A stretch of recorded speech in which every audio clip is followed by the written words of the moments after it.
পুরুষ মানুষ যখন অসুস্থ হয়ে পড়ে তখন পৃথিবীটাকে অবহেলা করে।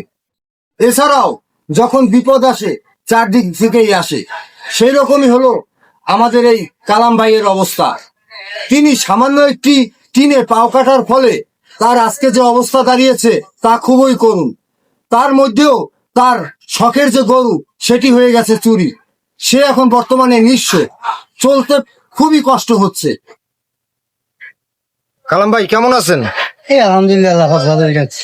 ভালো রাখছে? আপনার যে অবস্থা তাতে তো ভালো নেই আপনি, আমি যা বুঝতে পারি। আল্লাহ পাক যেরকম রাখছে এরকমই আছি, কিন্তু আসলে আপনার পায়ে হয়েছিল কি একটু বলেন তো?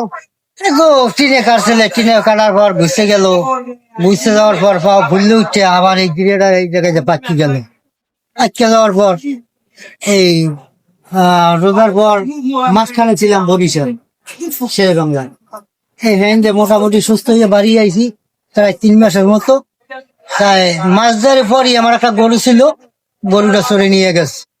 এখন তো এই অবস্থায় ওই মানুষে সাহায্য করে, ওই যে ঔষধ বড়ি চলে, আর পোলা পানে এই কাম কাজ করে, ওই যে সংসার মোটামুটি চলে আর কি।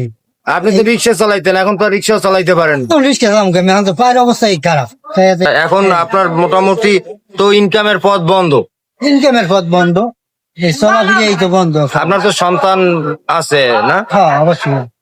তা এখন হলো যে আপনি ঘরে বসেই থাকেন। হ্যাঁ বসে থাকুন, এই পাওয়া লই কই যাম, কেদার যাম। সুপ্রিয় দর্শক মন্ডলী, এই ভাই আপনার ঠিকানা যেন কোন জায়গায়? রজপাড়া 2 নম্বর ওয়ার্ড। টিয়াখালী ইউনিয়নের। হ্যাঁ টিয়াখালী। সুপ্রিয় দর্শক মন্ডলী, ব্যাপারটা হলো এই ভাইটি হলো কলাপাড়া টিয়াখালী ইউনিয়নে তার বাসা। তিনি হলো যখন রিক্সা চালাইতো তখন সবাইকে উপকার করার চেষ্টা করেছে এবং সবাইকে মোটামুটি একটি ভালো, সবার সাথে একটা ভালো সম্পর্ক ছিল। কিন্তু বর্তমানে তার এই অবস্থা হওয়ার পর সে সম্পূর্ণ ঘরোয়া হয়ে গেছে এবং বাজারে আসে সপ্তাহে 1 দিন 1 ঘন্টার জন্য, সারাদিন বাসায় থাকতে হয় তার এই পায়ের জন্য। তো আসলে খুবই খারাপ লাগছে। আমি চাইলেও তাকে কিছু করার মতন উপায় নেই।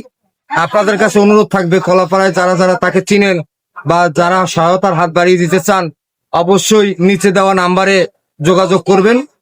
তার সাথে তার নাম্বারই দেওয়া থাকবে, সেই নাম্বারে যোগাযোগ করবেন যাতে সে কিছুদিন এই চিকিৎসা ভার বহন করে যেন সুস্থ হয়ে উঠতে পারে এবং তার পরিবারের দায়িত্ব আবার সে নিতে পারে। যেহেতু যদিও তার 2টি সন্তান আছে, তারা কম ইনকাম করে, তা দিয়ে সংসারের ভার পরিচালনা করে তার চিকিৎসা ভার বহন করা খুবই কষ্টকর। সেক্ষেত্রে আপনাদের কাছে জোর অনুরোধ করছি, যদি কেউ সহায়তার হাত বাড়িয়ে দিতে চান তাহলে নিচে দেওয়া নাম্বারে তার সাথে সরাসরি যোগাযোগ করবো। ধন্যবাদ সকল।